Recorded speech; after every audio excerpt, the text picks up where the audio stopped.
Away on the KTLA 5 News at 1 video just into the KTLA 5 newsroom of LA County Assessor John DeGuise's arrest. We are live to do details in the corruption investigation. Plus, in Santa Barbara, there's a brush fire.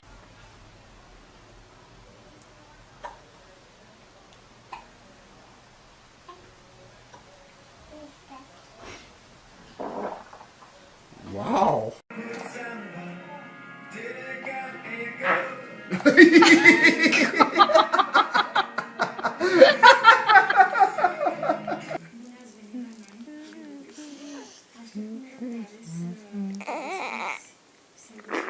Oh my.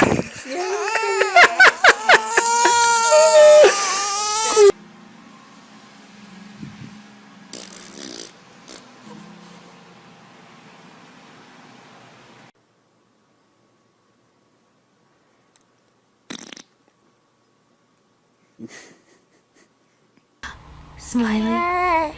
Smiley. Smiley boy. Where's my smiley boy?